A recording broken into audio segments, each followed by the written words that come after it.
پھر ارشاد فرمایا اعلموا، جان لو، انما الحیات الدنیا لعب و لہو و زینت و تفاخر بینکم، یہ دنیا ہے کیا جس کے پیچھے تم نے سب کچھ برباد کر دیا۔ سب سے قیمتی اثاثہ تو دل تھا، اس دل کو بھی دنیا کے لیے وار دیا۔ یہ دل تو رب نے اپنے لیے بنایا تھا، اے دل حجرہ رب سچے دا، یہ اس سچے رب کا حجرہ تھا۔ قلوب المومن عرش اللہ، مومن کا دل تو اللہ کا عرش تھا، لیکن اس عرش پہ بھی غیروں کو بٹھا لیا تو نے۔ جو تخت اس کا تھا، جس تخت پہ اس کی تجلیات کا نزول جلال ہونا تھا، اس دل پہ درہم و دینار اور ڈالر اور پاؤنڈ اس دل کے اوپر بٹھا لیے، یہ دل کے اوپر بٹھا لیے۔ یہ دل تو حجرہ رب سچے کا تھا، تو نے اس دل کو بھی اجاڑ دیا۔ تو یہ دنیا جس کے لیے تو نے سب کچھ کیا ہے کیا؟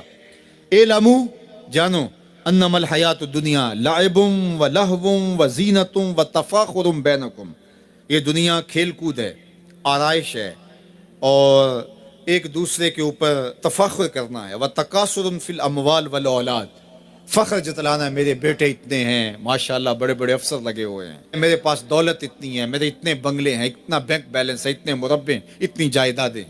انسان ساری زندگی یہی کرتا رہتا ہے۔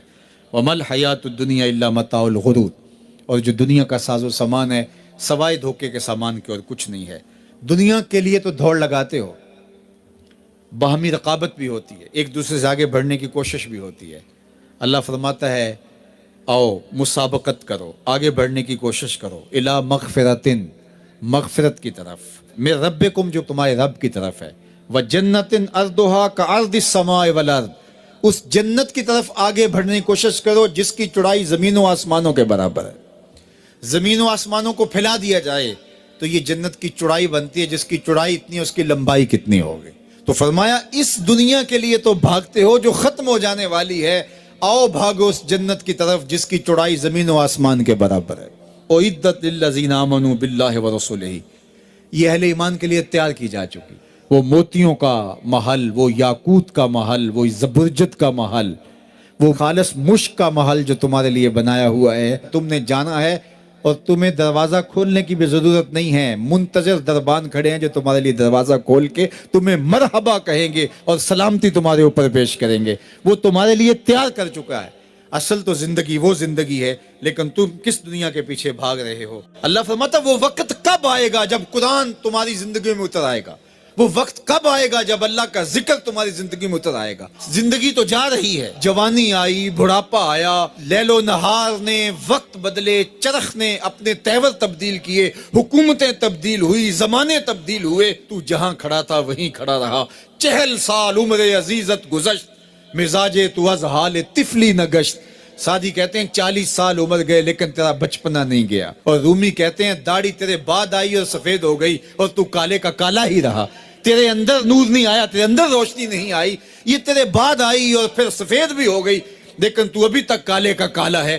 رب کہتا ہے وہ وقت کب آئے گا تمہارے سینے میں قرآن اترے، وہ وقت کب آئے گا ذکر سے تمہارے دل میں ارتعاش پیدا ہو، جب تم رب کا نام لو تمہاری آنکھیں آنسوں کا خراج دینے لگے، وہ وقت کب آئے گا جو ہی قرآن کھلے چھم چھم تمہاری آنکھیں برسنے لگے۔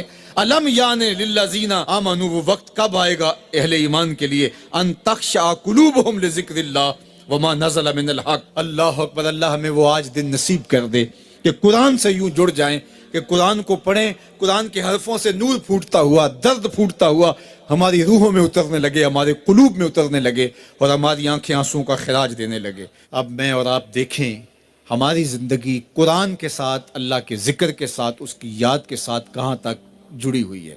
ہماری زندگی میں کہے کتنے ہیں، تفکرات کتنے ہیں، ہماری زندگی میں ٹھٹھے اور مذاق کتنے ہیں، اور عبرت حاصل کرنے کے مواقع ہماری زندگی کے اندر کتنے ہیں۔ اللہ کی بارگاہ میں یہ مانگنا چاہیے، چونکہ دلوں کے اندر حرص، ہوس، خواہشات بہت کچھ جنم لیتی، اور انسان ان خواہشات کو پورا کرنے کے لیے پھر دیوانہ ہو جاتا ہے، اور وہی دیوانگی اس کو حلال اور حرام کی تمیز ختم کر دیتی ہے۔ جب کسی چیز کو حاصل کرنے کا جنون پیدا ہوتا ہے تو پھر جنون اندھا ہوتا ہے، پھر وہ سوچتا ہے کہ یہ چیز میں نے ہر صورت حاصل کرنی ہے، تو اس کو حاصل کرنے کے لیے پھر وہ قدروں کو پامال کر دیتا ہے، حقوق کو پامال کر دیتا ہے، شرم و حیا اتار دیتا ہے، حتیٰ کہ وہ اللہ کے بتائے ہوئے اصول اور ضوابط اور طریقے ان کو بھی پامال کر دیتا ہے۔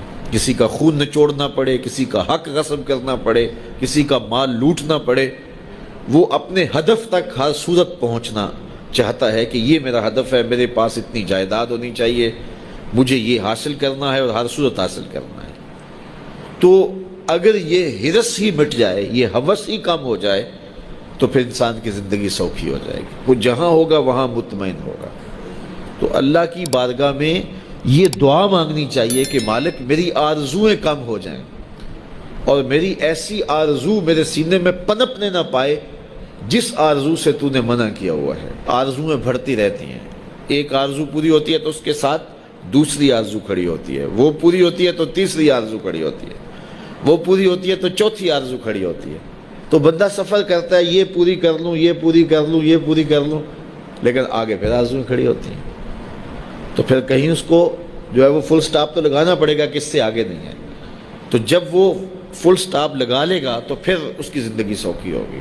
لیکن جب آرزویں اسے کہیں ٹھہرنے نہیں دیتی تو قبر کے کنارے تک بھی اس کی آرزویں تکمیل پذیر نہیں ہوتی۔ وہ غالب نے کہا تھا، ہزاروں خواہشیں ایسی کہ ہر خواہش پہ دم نکلے، بہت نکلے میرے ارمان لیکن پھر بھی کم نکلے۔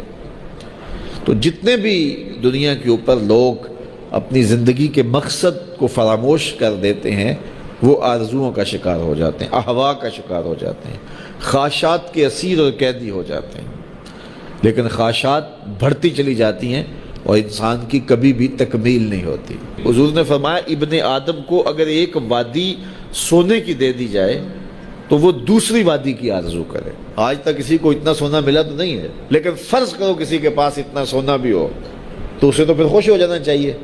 تو وہ کہے گا کہ نہیں مالک اگر 2 ہو جائے تو کتنا اچھا ہو، اور 2 ہو جائیں تو وہ کہے گا 4 ہو جائیں تو کتنا اچھا ہو۔ تو یہ دیکھیے یہ دنیا کے اوپر یہ کہاں سے کہاں لوگ چلے جاتے ہیں لیکن مطمئن نہیں ہوتے۔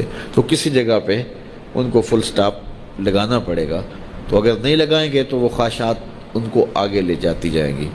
تو اللہ کے محبوب علیہ الصلوۃ والسلام اللہ کی بارگاہ میں یہ دعا مانگتے اور ہمیں تعلیم دی یہ دعا کہ اے اللہ میں تیری بارگاہ میں خواہشات اور برے اعمال اور برے اخلاق جن چیزوں سے تو نے منع کیا ان سے رکنے کی دعا کرتا ہوں۔ دنیا کے معاملے کے اندر آپ یہ آرزو رکھیں کہ بس ٹھیک ہے اتنے کافی ہے، شکر ہے میرے لیے اتنے کافی ہے، لیکن جب دین کا معاملہ ہو ہاں اس وقت آپ کا لالچ ہو کہ اللہ تعالیٰ مجھے یہ نیکی بھی دے دے، یہ خیر بھی دے دے، یہ خیر بھی دے دے، 5 نمازیں پڑھتا ہوں اللہ مجھے تہجد بھی دے دے، پھر کہا مالک تو مجھے 7 روزے رکھنے کی توفیق بھی دے دے، صدقے کی توفیق بھی دے دے، تو پھر آرزو بڑھتی رہے صدقے کی، خیرات کی، نیک اعمال کی۔